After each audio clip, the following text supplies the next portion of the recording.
అంశం రాని తెలియదు కాబట్టి యేసుక్రీస్తు నశించిన దాన్ని వెతికి రక్షణ మనిషి కుమారుడికి వచ్చాడు. పాపు రక్షణ క్రీస్తు యేసుకు ఆయన ఆకాశము సింహాసనాన్ని ఆయన తండ్రి సన్ని విడిచి లోకానికి వచ్చాడు, మన కోసం వచ్చాడు. రాత్రిన కనుకని ఆయన వచ్చి ఎన్నో మంచి కార్యాలు చేశాడు, ఎన్నో అద్భుత కార్యాలు ఆశ్చర్యగా చేశాడు మన కొరకే. కానీ అది తట్టుకోలేక ఓచుకు అనేక మంది ఆయన లేకుండా చేయాలనుకున్నారు. ఒక మందిరానికి వచ్చాడు, అక్కడ భయంకరంగా పాడు చేస్తున్నారు మందిరాన్ని, దుర్వ్యాపారాలు చేస్తూ అక్రమాలు ఎక్కరిస్తూ భయంకరంగా వాళ్ళు లోకానుసారంగా డబ్బు సంపాదిస్తూ ఉన్నప్పుడు ప్రభువారు ఆ మందిరంకి వెళ్ళి అన్నాడు, నా మందిరము అన్యజనులకు అందరూ ప్రార్థన మందిరం అనేది ఒకరు కాదు, అందరూ ప్రార్థన మందిరం, దాన్ని మీరు దొంగల గృహ చేసిదురని కొరడా తీసుకున్నాడు. మరొక మాట చెప్పే మీకు రాత్రి, యేసుక్రీస్తు మనం ఏదన్నా చిన్న చిన్న పొరపాటు చేస్తున్నప్పుడు క్షమిస్తాడు, ఏదన్నా చేస్తున్నప్పుడు ఆయన క్షమిస్తాడు. ఆయన మన ప్రభువా అంటే చాలు క్షమించానంటాడు. కానీ మందిరం జోలికి వస్తే ఒప్పుకాడు, అది ఒప్పుకాడు ఆయన. మరి బైబిల్లో అన్నిసార్లు చూసా, కానీ ఎక్కడ చూసినా ఒకడు ముఖానికి ఎక్కడి ఊమేస్తే తుడుచుకున్నాడు, పిడిగుదులు పెట్టి తట్టుకున్నాడు, ఇలా క్షమించమన్నాడు.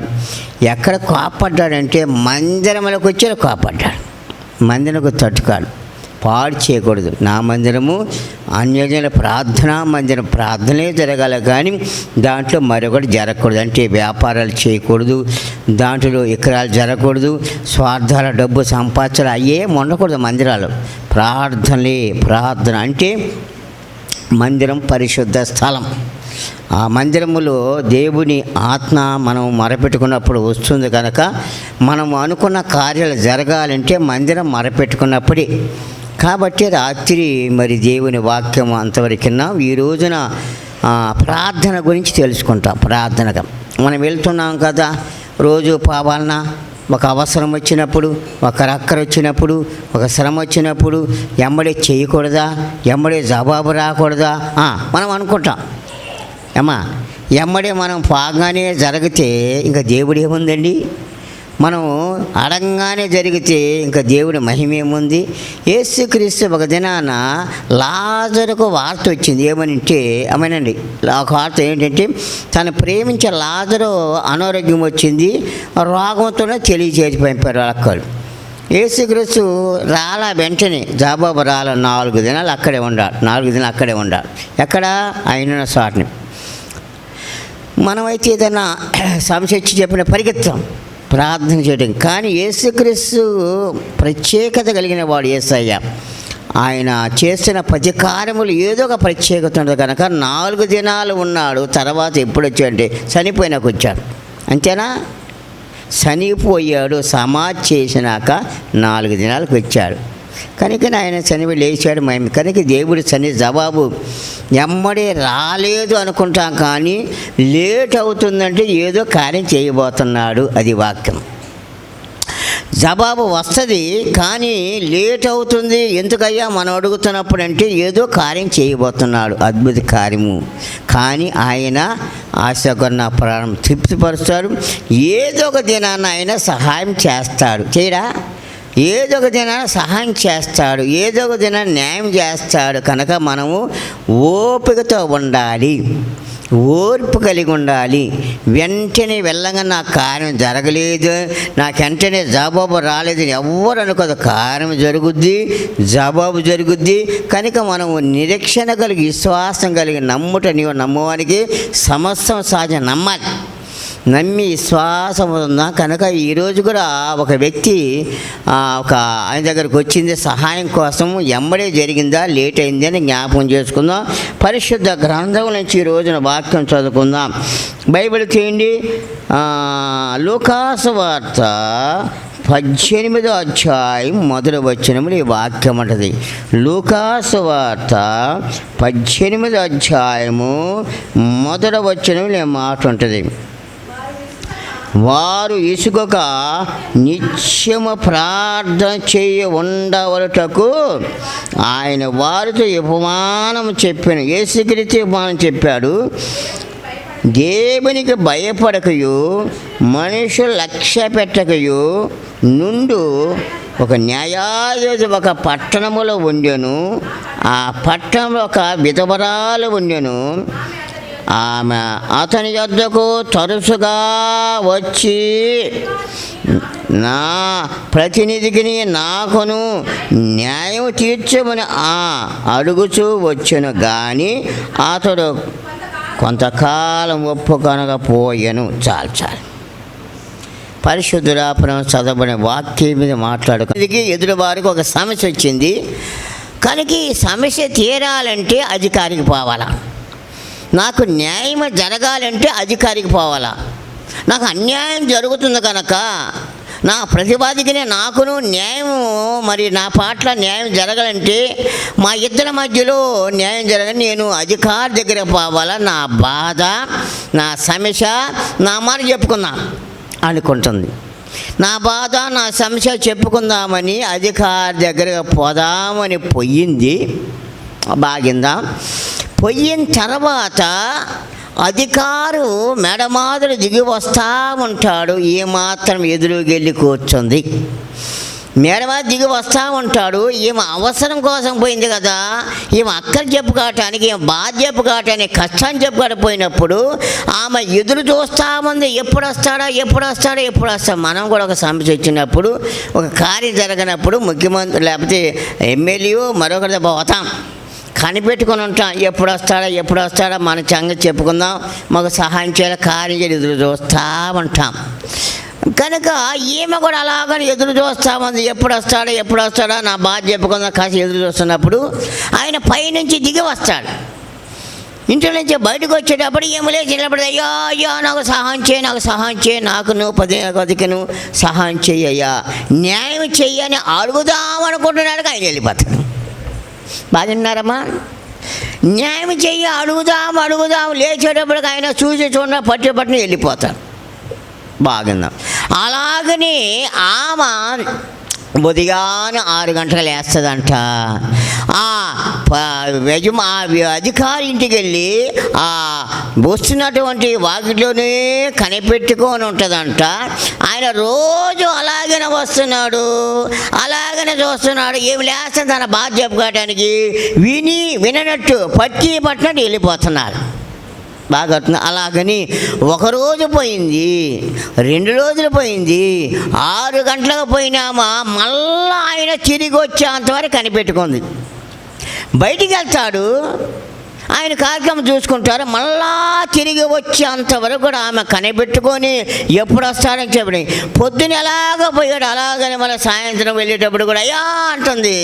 ఆయన పట్టినట్టు వెళ్ళిపోతున్నాడు. బాగా అర్థమవుతుంది కదా, వెళ్ళిపోతున్నాడు పైకి. ఏమాత్రమో విడిచిపెట్టడం వల్ల 1 రోజు కాదు, 2 రోజులు కాదు, అది 10 రోజులు కాదు, నెల అయిందో తెలియదు కానీ ప్రతిదినం వస్తానే ఉంది. విసుగు పడటంలా, నిరాశ పోవటంలా, దిగులు పట్టంలా, బాధపడటంలా ఆమా అయ్యో ఇన్ని రోజులు వస్తున్నాను కదా, కనీసం నాతో మాట్లాడలేదు, నాతో పలకరించలేదు, నాతో సమాధానం చెప్పలేదు, నాకు ఏదైనా న్యాయం చేస్తాను అనుకోని వస్తేనా పట్టిన వెళ్ళిపోతున్నానని విసుగుపడతాం. మనమే తీసుకుపడతాం. ఒక 4 రోజులు పోయేటప్పటికల్లా ఆయన పట్టించుకోపని ఏంది లేని చుట్టూ తిరిగేది. ఈయన మనం జ్ఞాపకం చేసుకోవటం లేదు, మనలాంటి లెక్క లేదు, ఆయన మనతో మాట్లాడటం లేదు, మనకు సహాయం లేకపోతే మనమైతే ఇసుకపడతాం కదా, మనమైతే రుసుకుపడతాం. మనం లేకపోతే వెళ్ళిపోతాం. కానీ ఆ మాత్రం విసుగుపడలేదు, బాధపడలేదు, కష్టపడలేదు. ప్రతిదినం వస్తానే ఉంది, ప్రతిరోజు వస్తుంది. అలాగని ఆయన వచ్చేటప్పుడల్లా ఎదురు చూస్తుంది. అలాగని మళ్ళీ తిరిగి వెళ్ళేంతవరకు కూడా ఎదురు చూస్తుంది. ఏదో ఒక సమయం చెప్పకపోతాడా, ఏదో ఒక దినం నాకు న్యాయం చేయడా, ఏదో ఒక ఆమెలో ఒక విశ్వాసం చూడండి. దీనిలో ఓర్పు అంటారు, దాన్ని నిరీక్షణ అంటారు, విశ్వాసం అంటారు. కనుక కంటపెట్టుకొని అలాగనే దినము గడిచిపోతా ఉంది. అది 10 రోజులు కావచ్చు, నెల కావచ్చు, ప్రతిరోజు అలాగనే వస్తుంది, అలాగనే చూస్తుంది. వస్తున్నాడు. ఇసుక పడకుండా రోజు అదే విధంగా వచ్చింది. ఎందుకు ఈ వాక్యం చెప్తున్నామంటే, అధికారి దగ్గరకు రావటానికి మనము కష్టపడి బాధపడి మన అవసరం వచ్చినప్పుడు ఆయన దగ్గరకు వచ్చి మన కష్టాన్ని చెప్పుకోవటానికి, మనం న్యాయం చేసుకోవటానికి మనం బాధపడితే, ప్రభువు సన్నిధికి వచ్చి ప్రార్థన చేసి మనకు కావలసిన కార్యాలు పొందుకోవటానికి, ఆయనతో మొరపెట్టుకోవటానికి మనం ఇసుకపడకుండా ప్రార్థన చేయటానికి ఈ వాక్యం. ఈరోజు విసుగుపడకుండా ప్రభువు సన్నిధికి వచ్చినప్పుడు వెంటనే జవాబు రాలేదు, వెంటనే సమాధానం రాలేదు, వెంటనే మనకు చెప్పాల్సిన కోరిక చేర్చలేదని చెప్పని మనము బాధపడకుండా ఉండటానికి ఈరోజు వాక్యం కనుక వచ్చింది. మళ్ళీ ఒకసారి దేవుని బిడ్డలారా, సమయం వచ్చింది, నీ శ్వాస నిన్ను రక్షించనంటాడు. ఏబుని విశ్వాసం ఉన్నప్పుడు ఏదో ఒకరిదైనా జవాబు వస్తుంది. ఎవరు ఔదార్య పడకూడదు, ఎవరు అవిశ్వాసంగా ఉండకూడదు. నిరీక్షణ కలిగి విశ్వాసం కలిగి నమ్మట నీ వల్ల నమ్మవానికి సమస్తం సాధ్యం. నమ్మటమే మన పని, మనం ఏం చేయలేం. విశ్వాసం మాత్రము మనలో ఉండాలి, బలపడాలి. అందుకని ఆమె వచ్చి మళ్ళా రోజుట్లాగానే వచ్చింది, ఎదురు చూస్తూ ఉంది. రోజు వస్తున్నాడు పోతున్నాడు ఏమాత్రం అలాగని కనిపెట్టుకుంది. ఒక దినం రాని వచ్చింది. దేవుని బిడ్డ చదువుకుందాం. 3 వచ్చిన ఆమె వచ్చి వచ్చిన కానీ పోయాను. తరువాత అతడు, నేను దేవునికి భయపడగయు మనుషులు లెక్క పెట్టి ఉన్నినను ఈ విధవరాలు నన్ను తొందర పెడుతున్నది కనుక ఆమె మాటికి వచ్చి గోదారకుండా ఆమెకు న్యాయం తీర్చిన తనలో తాను చెప్పకూడదా. అలీలే ఒకరోజు వచ్చింది, ఆ విశ్వాసానికి జవాబు వచ్చింది, ఆమె నమ్మకానికి జవాబు వచ్చింది. ఆమె చేస్తున్న తండ్రి ఆ మంచి కార్యాలు ఎదురు చూసినప్పుడు ఒక రోజున జవాబు వచ్చింది. రోజు వెళుతుంది, కూర్చుంటుంది, వస్తుంది, రోజు వెళుతుంది. ఏదో ఒక రోజు నాకు జవాబు వస్తుంది, ఏదో ఒక రోజు సమాధానం వస్తుంది, ఏదో ఒక రోజు న్యాయం చేస్తాడు, న్యాయ సహాయం చేస్తాడు. ఎదురు చూస్తూ ఉంది. ఇసుగుపడి కనుక మధ్యలో ఆగిపోతే న్యాయము జరిగేది కాదు. ఇసుకబడి కనుక ఆమె ఇంకా 4 రోజులు 10 రోజులు పోయి రాకుండా ఉంటే ఆమెకు న్యాయం అలాగనే ఉండేది. ఇప్పుడు ఆయన చూశాడు ఆయన తనలో తాను అనుకుంటున్నాడు, నేను దేవునికి భయపడలేదు, మనుషులు లెక్క చేయట్లేదు, ఏమాత్రం నన్ను విడిచిపెట్టలా. చూసావా, ఆయన అనుకున్నాడు ఆలోచన, నేను దేవునికి భయపడలేదు, మనుషులు లెక్క పెట్టలేదు, ఏమాత్రం నన్ను తొందర పెడుతుంది, ఏమాత్రం నన్ను విడిచిపెట్టలా. నేను పట్టించుకోకపోయినా మాట్లాడకపోయినా నేను న్యాయం చేయబోని ఏమాత్రం నాకు న్యాయంగా ఎదురు చూస్తూనే ఉంది. కనిపెట్టుకు ఏమి విశ్వాసం ఎంత గొప్పది, ఏమో నమ్మకం ఎంత గొప్పది. ఈమెకు నేను న్యాయం చేయాలి, న్యాయం చేయకపోతే న్యాయం తెచ్చిపోతేనా. ఒక జనం వచ్చింది, ఈమెకు నేను న్యాయం చేస్తా, ఈమెకు నేను సహాయం చేస్తా. ఆ న్యాయాధిపతికి ఆలోచన వచ్చింది. దేని వెళ్ళారా, దేవుని వాక్యం ఏంటన్నా మనం జ్ఞాపకం చేసుకున్నప్పుడు ఆమె అలాగనే ఎన్ని దినాలు గడిచినా కానీ ఇసుకపడలేదు, రుసుకపడలేదు, బాధపడలేదు, ఇబ్బంది పడలేదు, కష్టపడలేదు. కానీ కనిపెట్టుకొని ఉంది. అది కావాలి, కనిపెట్టుకోనుట. కనిపెట్టుకున్నప్పుడు ఒక దినము రానే వచ్చింది. ఆ కఠినంగా ఉన్న ఆ వ్యక్తి, ఆ అన్యాయంగా న్యాయాధిపతి ఉన్నటువంటి దేవునికి భయపడలేదు, జనానికి ఆయన ఎవరికి లెక్క పెట్టలేదు ఆయన.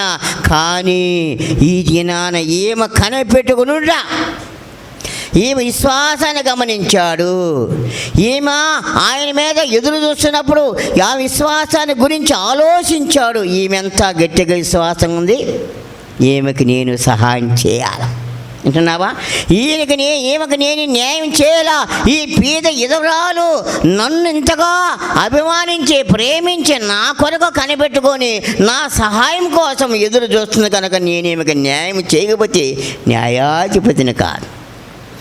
మనుషులు బాధ పెట్టొచ్చు, మనుషులు లెక్క చేయకుండొచ్చు, కానీ నేను మాత్రం ఈమెకు మాత్రం సహాయం చేయకపోతే నేను పెద్ద మనిషినా, న్యాయాధిపతిని కాదు అనుకోని తనలో తాను అనుకొని ఆమెకు ఒక దినాన న్యాయం చేసిన. చెప్పలు కదా హల్లెలూయా.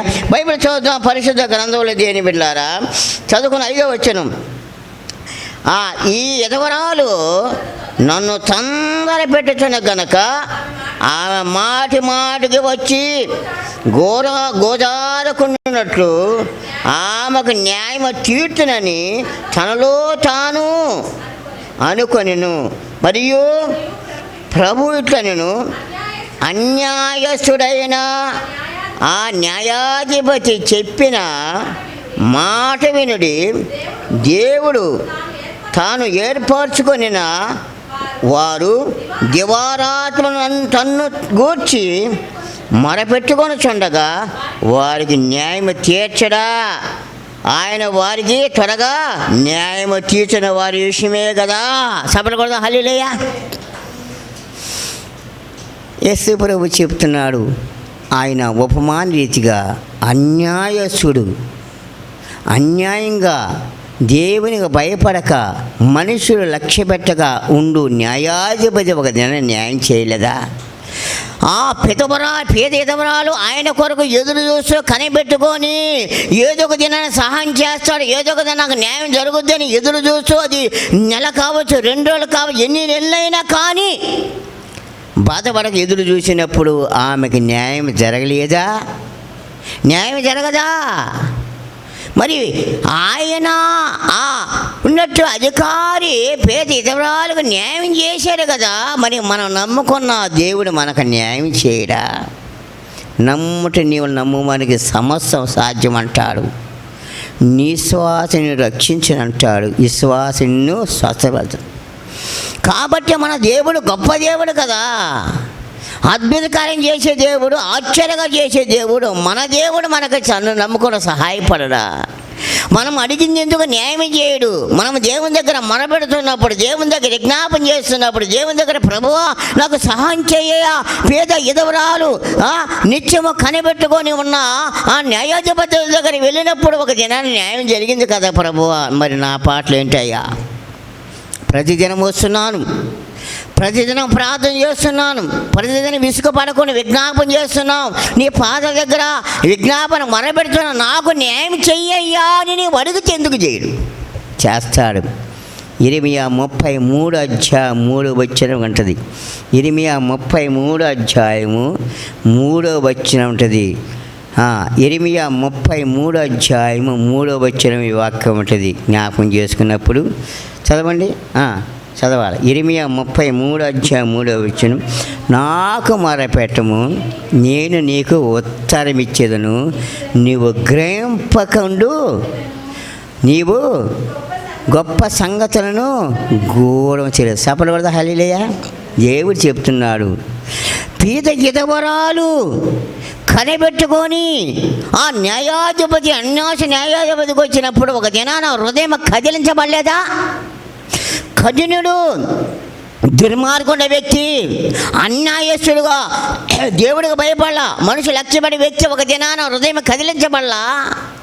హృదయం కదిలించబడినప్పుడు మార్పు చెందాడు. పేద ఎదురాలు ఎదురు చూస్తున్నప్పుడు ఆమెను గమనించిన ఆ న్యాయాధిపతి ఆమెకు న్యాయం తీర్చలేదా? ఆమెకు సహాయం చేయలేడా? మరి దయగల దేవుడు, కృపగల దేవుడు, కనికరమ దేవుడు, ప్రేమామయుడని యేసయ్య మనకి ఎందుకు సహాయం చేయడు? ఎందుకు నమ్మటం లేదు మనం? ఏదో ఒక దినం నాకు సహాయం వస్తుంది, ఏదో ఒక నాకు న్యాయం జరుగుతుంది, ఏదో ఒక జవాబు వస్తుంది. విడిచిపెట్టాడు ఆయన.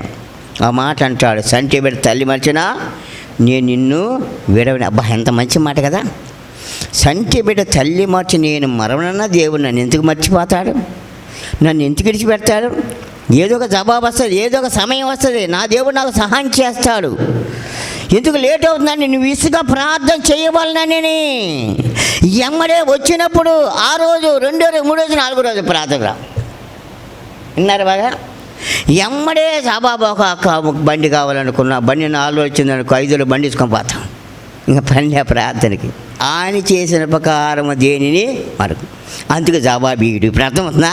ఎమ్మడే కార్యం జరిగితే, ఎమ్మడే ఆయన కనుక చనిపోతున్నాడు బాగోలేదని కనుక లాజరు కనుక గురించి అక్క చెల్లి చెప్పినప్పుడు కనుక ఎమ్మడే వచ్చింటే వస్తారు ప్రార్థన ఎవరు పట్టించుకారు. వచ్చాడు లాజరు బాగులేదు, ఆయన రాగానే తగ్గిపోయింది చెప్పుకుంటారు. కానీ దేవుడి మయంపరచాలి, ఒక ప్రత్యేకత ఉండాలంటే దేవుడు ఎందుకు లేట్ చేశాడు? 4 దినాలంటే దేవుడు అక్కడ మహిమపరచాలి కనుక 4 దినం 4 రోజులు వచ్చాడు. 4 వచ్చేటప్పటికల్లా చనిపోయి సమాధి కుళ్ళుకొత లాజను లేపినప్పుడు దేవుని మయంపరచేవాడు. చుట్టుపక్కలందరూ ఆవిడకి దేవుడికి ఆశ్చర్యగడు.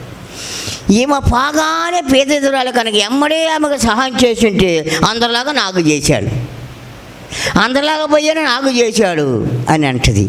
అదే కొంత లేట్ అయింది కనుక ఆ విశ్వాసంగా నిరీక్షణ విశ్వాసం కనిపెట్టక ఉందంటే ఎంత కష్టపడిందో కదా అలా పోవటం రావటం. అప్పుడు ఆ బాధ తెలిసింది ఆమెకి, విడిచిపెట్టలేదు, ఎదురు చూసింది. ఆమె నిరీక్షణ విశ్వాసాన్ని ఆ న్యాయాధిపతి గమనించి ఆమెకు సహాయం చేయి. ఈమెకు న్యాయం చేయకపోతే నేను న్యాయాధిపతిని కాదు. ఈమె మాటికి నాకు ఆడికి రాకుండా విసుగపడకుండా నన్ను బాధ పెట్టకుండా నీకు న్యాయం జరగాల్సిందే అనుకున్నాను, న్యాయం చేశాడు. అలాగని ప్రభు చెప్తున్నాడు, న్యాయాధిపతి మనకు ఆ లోక ప్రపంచాన్ని దేవాది దేవుడు మనకు న్యాయం చేయడా? నాకు మరణ పెట్ట ఉత్తరస్తా అని చెప్పిన దేవుడు ఎందుకు న్యాయం చేయడు? చేస్తాడు. ఒక దైవం రావాలా, ఒక సమయం రావాలా, ఆ టైంలో ఖచ్చితంగా జరిగింది. అప్పుడు మనం అనుకుంటాం, అబ్బా నా ప్రార్థనకి అర్థంగా పోలేదయ్యా, నా ప్రార్థన దేవుడున్నాడు, నేను విసుగుగా వస్తున్నాను, మరపెడుతాను, యజ్ఞాపం ఎమ్మడే చేస్తే ఏమన్నా అందలాగా నాకు చేశాడు కదా అనుకుంటాను. కానీ లేటుగా జరిగిందంటే దేవుడు నా పాటల కృప ఉంది, దేవుడు కృప నా కుటుంబం మీద ఉంది, నా బిడ్డ మీద కాబట్టి ఒక న్యాయం చేశాడు అని గొప్ప సాక్షిగా ఉంటుంది. అర్థమైందా? గొప్ప సాక్షి. దేవుని బిళ్ళారే దినాన్ని జ్ఞాపకం చేస్తున్నాను. ప్రభు దగ్గర విడిచిపెట్టాడండి మనల్ని. నమ్మండి, ఖచ్చితంగా ప్రభువు విడిచిపెడితే మనం ఎలాగా హ్యాపీగా సంతోషం చేసుకునేవాళ్ళవా? రోడ్డు ఎక్కినప్పుడు అనాథకు మనం అల్లాడుతున్నప్పుడు కనుక విడిచిపెడితే అలాగనే ఉండాలి. ప్రభు విడిచిపెట్టడు. మన 2.5 సంవత్సరము టెంటులు విశ్వాస నిరోధని స్థాయిలో పెట్టాడు. సపలు కూడా హల్లెలూయా. అది విశ్వాస నమ్మకం. యేసుక్రీస్తు చెప్తున్న మాట ఏమిటంటే, ఆయన విశ్వాసం ఉంచి నమ్మకం ఉండి కనుక మనం కనిపెట్టుకొని ప్రభువా ప్రభువా ప్రభువా ప్రభువా మమ్మల్ని కాపాడయ్యా, మా సమస్య తీర్చయ్యా, మా బాధ తీర్చయ్యా, మా కష్టం తీర్చయ్యా, అయ్యా మాకున్న సమస్యలు కుటుంబాల ఐక్యత రావాలా, కుటుంబ సమాధానం రావాలా, మా కుటుంబాల సమస్యలు పోవాలా, బాధలు పోవాలా, కష్టాలు పోవాలా, అయ్యా ఎప్పుడు చేస్తావని ప్రభు దగ్గర జ్ఞాపం చేసి కనుక ప్రతి రీత్యం ఆయన దగ్గర కనిపెట్టుకోనండి మొరపెడుతుంటే ఒక దినం వస్తుంది. స్తోత్రాలు. ఒక దినం వస్తుంది, ఆ దినం నీ కుటుంబంలో సమాధానం వస్తుంది, నీ ప్రార్థన జవాబు వస్తుంది, నీ బాధలు దేవుడు అద్భుత కార్యం ఆశ్చర్యకార్యం చేస్తాడు. దేవుడు విడిచిపెట్టడు ఆయన. మనం ఒక 4 రోజులు 10 రోజులు వచ్చి ఎమ్మడే కనుక జరగలేదు కనుక ప్రభుని విడిచిపెడితే రాబోతున్న కార్యాలు ఆగిపోతాయి. కనుక మనము రావాల్సిన కార్యాల కొరకు ఏం చేయాలా? కనిపెట్టుకొని ఉండుట. ఏమైనండి? కనిపెట్టుకొని ఉండుట, విశ్వాసం కలిగి ఉండుట, కనిపెట్టాలి, ఓర్పు కావాలి, విసుగు లేకుండా ఉండాలి. ప్రభు దగ్గరికి వచ్చినప్పుడు శుక్రవారం కావచ్చు, ఆదివారం కావచ్చు, మరొక దినం కావచ్చు, ప్రభు దగ్గరికి విశ్వాసం రావాలి. కానీ విశ్వాసం ఉండకూడదు, అవిశ్వాసం రాకూడదు. ప్రభు నాకు చేస్తాడు, నా ప్రార్థన వింటాడు, నా కుటుంబంలో సమస్య ఏంటో, నాలో ఉన్న బాధ ఏంటో, నాకేమి సహాయం చేయాలో తప్పక ఒక దినాన జరుగుతుంది. నా దేవుడు సహాయం చేశాడు. న్యాయాధిపతి తీర్పు చేయలేదు ఆ పేదవాడికి. నా తండ్రి, నా దేవుడు, నేను నమ్ముకున్న గొప్ప దేవుడు, ఆయన పరలోకం ఆశని చూస్తున్న దేవుడు, ఆయన ఉన్నవాడు అనువాడు, నాకెందుకు సహాయం చేయడు? ఇది బాధ ప్రభు దగ్గర. ఇది విశ్వాసం. నమ్మకంతో ఉన్నప్పుడు దేవుడు సహాయం చేస్తాడు. కీర్తన 20వ అధ్యాయము 20వ కీర్తన 5వ వచనం చదువుకుంటే నిజమా ఒట్టిదా, నిజమా ఒట్టిదా, నిజమా ఒట్టి చదువుకుందాం. చదువుదాం. 20వ కీర్తన 5వ వచనం చదవండి. యెహోవా నీ రక్షణ బట్టి జయోత్సాహం చేస్తున్నాము, మా దేవుని నామాన్ని బట్టి మా ధ్వజమెచ్చుచున్నాము. యెహోవా నీ ప్రార్థన సఫలపరచునుగాక. సఫలగడ్డ హల్లెలూయా. నీవు దేని కొరకు కనిపెట్టుకున్నావో, దేని కొరకు ఎదురు చూస్తున్నావో, దేని కొరకు మొరపెడుతున్నావో, దేనికోసం దేవుని సన్నిధికి వస్తున్నావో, దేనికోసం ప్రభు కాడ విసుగుగా ప్రార్థన చేస్తున్నావు. ఒక దినం రాబోతుంది, ఒక దిన సమయం రాబోతుంది. ఆ సమయం నీ ప్రార్థనలను కూడా సఫలపరచునుగాక. నీ ప్రార్థన సఫలపరచునుగాక. నీ ప్రార్థనకు జవాబు వచ్చునుగాక. జవాబు ఇస్తారు. నమ్మండి, నమ్మండి, నమ్మండి. ఏ విషయంలోనైనా, ఏ విషయంలో నువ్వు దేవుని కొరకు కనిపెట్టుకొని ప్రార్థన చేస్తున్నా ఆ విషయం ఒక దినాన జరుగుద్ది. ఒక దినాన జవాబు వస్తాయి. మన పని ఏంటి? కనిపెట్టుకొనుట. అమ్మ మన పని ఏంది? నిజమా కనిపెట్టుకునుట.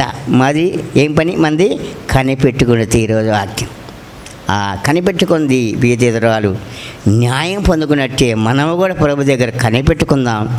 దేని విషయంలోనైనా, ఇళ్ళ విషయం కన్నా మరొకటైనా మనకి ఏ సహాయం కావాలన్నా మనం ప్రభు దగ్గర విసుగుగా నిత్యం ప్రార్థన చెయ్యి ఉండవలని దేవుడి ఉపమానం చెప్పాడు కనుక ప్రార్థనలు విసుగు రాకూడదు. ఇంట్లో ప్రార్థన, కుటుంబ ప్రార్థన చక్కగా జరగాలి. వింటున్నారా? కుటుంబ ప్రార్థనలు చక్కగా నేను 90 యెహోషువ అంటాడు కాబట్టి మీరకు వచ్చాం ప్రభుత్వంలో వాక్యం నా. కానీ ఇంటిలో ప్రార్థన అది గంట అరగంట అనేది కాదు. కానీ నీవు, నీ భర్త, నీ పిల్లలు కూర్చోండి. సుజాత, నీవు నీ పిల్లలు కూర్చోండి. ఒక్క పాట పాడండి, ఒక వాక్యం చదవండి, ప్రార్థన చేయండి. భర్త కానీ భార్య కానీ ఎవరు ప్రార్థన చేయండి. ఒక అరగంట ప్రభుల దేవుడు ఆకేశంలో దిగి వస్తాడు. నీ ఇంటిలో చేసిన ప్రార్థన, మీ కుటుంబంలో చేసిన ప్రార్థన, మీ కుటుంబ ఆరాధన ప్రార్థనలో ఎవరు వినలేదు, ఎవరికి చూడాలనుకున్న ఆకాశం ఆశ దేవుడు చూస్తున్నాడు. ఆకాశం చేస్తున్న దేవుడు చూస్తున్నాడు. మీ ఇంటి చుట్టూ మీ కుటుంబ దేవదూతలు ఉంటున్నారు. ఈ వాక్య ప్రార్థన మోసుకొని పోతాడు ఆయన దగ్గరికి. ఎవరు చూడలేదు మన ఇంట్లో ప్రార్థన అనుకుంటాము. అమ్మా ఎవరు చూడాలనుకున్న దేవుడు చూస్తున్నాడు, వింటున్నాడు. ఎలాగా? దేవదూతలు ఆ ప్రార్థన తీసుకొని పోతారు. ఎవరు లేరని కూడా దేవతలు తిరుగుతున్నారు. వాళ్ళు దేవతలు ఆ ప్రార్థన చేసుకెళ్తారు. ఆకాశము నుంచి ఆశీర్వాదాలు దిగి వస్తాయి. కింద నుంచి ఏం పోవాలంట? ప్రార్థన ధూపం వేస్తాం కదా, పోగొస్తుంది. అలాగనే ప్రార్థన ధూపం వేసినప్పుడు ఆకాశం వెళ్తున్నప్పుడు పైనుంచి ఏమొస్తాయంట? ఆశీర్వాదాలు దిగి వస్తుంది, జవాబు దిగి వస్తాయి. మన ప్రార్థనకు ప్రతిఫలంగా అద్భుతకాలు దిగి వస్తాయి. కనుక దేని బిడ్డారా, దేవుని వాక్యం ఏంటన్నా మనం ప్రభుత్వంలో విసుగకుండా నిత్య ప్రార్థన చేయబడవలనని దేవుడి వాక్యాన్ని మనకు తెలియజేస్తున్నాడు. కనుక మనం ఒకసారి 6వ వచనం చదివినప్పుడు, మరియు ప్రభు ఇట్లా నేను అన్యాయసుడైన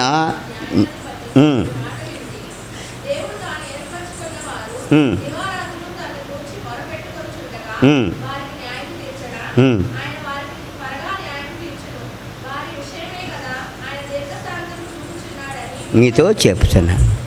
ఏమా చాలు ఏమని అన్యాయస్తుడైన న్యాయబద్ధి ఇచ్చినప్పుడు న్యాయం తీర్చలేదా? మన దేవాతి దేవుడైనటువంటి ప్రభు దీర్ఘశాంతం చూపుతున్నాడని మీతో నిత్యముగా చెప్పుతున్నాను. ఎలాగా దేవుని సేవలో మనం వారి విషయమై మొరపెట్టుకున్నప్పుడు, మన విషయమై విజ్ఞాపన చేసినప్పుడు మనం ఆలకిస్తాడు, ప్రార్థన ఆలకిస్తాడు. శ్రమలదున్నా మనం దేని బిళ్ళారా. మరి శుక్రవారమే కాదు, ప్రతిరోజు 40 జరుగుతాడు ఉపవాస కూటాలు, శ్రమదినాల కూటాలు.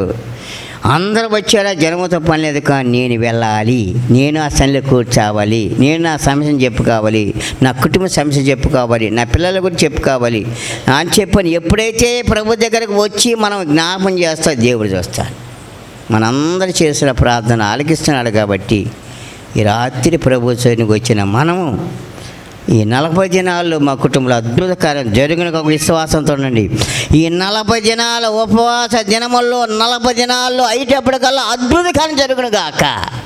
మనం అనుకునేది నెరవేర్చబను గాక. మా కుటుంబంలో అన్య న్యాయాధిపతి ఎలాగా పేద న్యాయం చేసి నా తండ్రి నా దేవుడు నాకు న్యాయం చేస్తాడు, నన్ను ఆదుకుంటాడు, నా కష్టాలు తీసేసి నా శ్రమలు తీసేసి నాకు ప్రశాంత కుటుంబంలో ఐక్య సమాధానం ఇస్తాడు, నా కుటుంబంలో శుభకార్యాలు జరిగిస్తాడు, నా కుటుంబం సంతోషం న్యాయమండి.